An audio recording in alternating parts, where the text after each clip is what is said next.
வணக்கம். ഇന്ന് നമ്മ ഒരു കൊത്തമരയ്ക്ക വെച്ച് തോരൻ, ലഞ്ച് ബോക്സ്, പിന്നെ ഡിന്നർ, ചൂട് ഇഡ്ഡലി. ഓക്കെ, കണ്ട ചൂട് ഇഡ്ഡലി എങ്ങനെ തോരൻ ഉണ്ടാക്കിയെന്ന് കാണിക്കാം കേട്ടോ.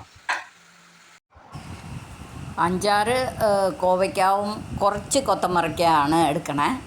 നമുക്കൊരു പുതിയതായിട്ട് കുക്ക് ചെയ്യുന്ന കുട്ടികൾക്ക് ഒരു സംശയം ഉണ്ടാവും, ഇതിൻ്റെ കൂടെ ഇതിട്ടാൽ കുഴപ്പമുണ്ടോ, അങ്ങനെയൊക്കെ ഒരു സംശയം.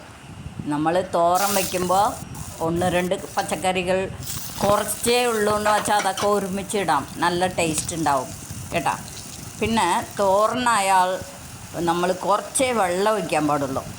അങ്ങനെ പറയുമ്പോൾ കുറേ വെള്ളം ഒഴിച്ച് വേവിക്കേണ്ട ആവശ്യമില്ല. കുറച്ച് വെള്ളം ഒഴിക്കുക, പൊടിയായിട്ട് കട്ട് ചെയ്യുക, നന്നായിട്ട് അടച്ച് വെച്ച് തീ കുറച്ച് വെച്ച് വേവിച്ചെടുക്കുക.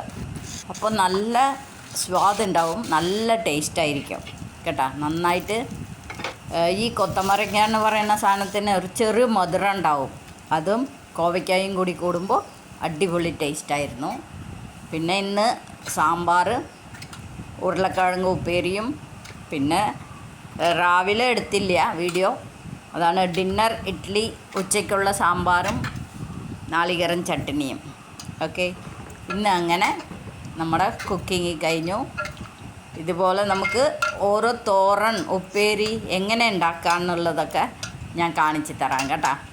ഡിഫറൻ്റായ പച്ചക്കറികൾ നമുക്ക് മാറ്റി മാറ്റി വയ്ക്കാനും പറ്റും.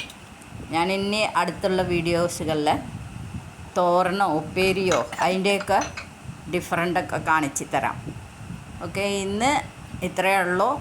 എല്ലാവരും ഒന്ന് ഇഷ്ടമാണെങ്കിൽ ഒന്ന് ലൈക്ക് ചെയ്യണേ. Thank you.